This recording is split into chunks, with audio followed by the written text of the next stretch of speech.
Joining me now from Washington, D.C. is Seth Kaplan, managing partner of Airline Weekly. Seth, good morning.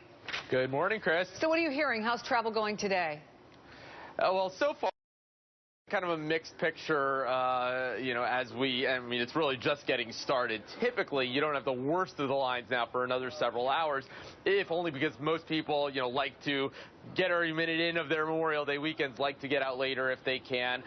We heard yesterday about lots of delays in places like Atlanta, Boston, Chicago, other places where, maybe things weren't as bad as at least the very worst fears, where if you showed up 2 or 3 hours before your flight, you had some extra time once you got to the other side of security. Look, it's not like TSA doesn't know they've had some problems. The administrator, Peter Neffinger, recently spoke to NBC about the agency's new command center, which is designed to help combat these long wait times. So let me just play a little bit of what he had to tell us. I stood up a national command center focused specifically, it's a function of our operations center, but focused specifically on volume coming to airports, airport by airport, checkpoint by checkpoint. That has given us the ability in near real time to see what's happening and to make adjustments on the fly. And we've seen great improvement. We're looking across all airports, but really focusing on the top tier. As somebody who flies almost every day, I'll keep my opinions to myself. Have you heard any noticeable improvement with this new command center in place? Yeah, look, some of it is simple math. We have more people traveling and fewer screeners. So, things are not going to be good because of that. But, yeah, even within the resources that are out there, there's more that can be done.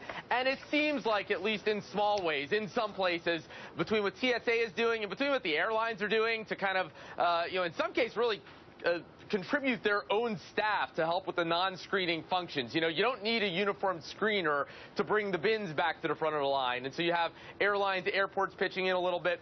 And it seems like, at least in some small ways, things are getting better, but not where they need to be. Because, Chris, the problem is, that although, look, most of the time you don't wait an hour or two to get through the line. You're telling millions of Americans that they have to get to the airport that early.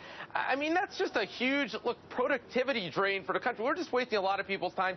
Not to mention, there are some safety issues associated even with the long lines themselves. Look, on one hand, in places where people can choose to drive, if you're flying from New York to Los Angeles, you're just probably going to put up with it. But, if you're going from St. Louis to Kansas City, from Houston to Dallas, where you could say, you know what, I don't need to put up with this. I'm going to hop in a car instead. What we're doing is encouraging people to not travel, which is basically the safest way to get around air travel, and to hop in cars, which is a lot more dangerous. Not to mention, Chris, I hate to say it, but what we learned in Brussels is that huge crowds of people who haven't yet been screened are in and of themselves, somewhat of a risk. You want to screen people thoroughly, but you want to do it as promptly as quickly. Get them to the other side of security where they're safest. But I agree with you. I know a lot of people who have a 4-hour rule. If they can drive there in 4 hours or less, it's not worth it for them to fly because of the time you have to get to the airport, park the car, get through screening, whatever. So still some things to work on, but it's good to hear it's getting a little bit better. Seth Kaplan, good to see you. Thank you. Likewise.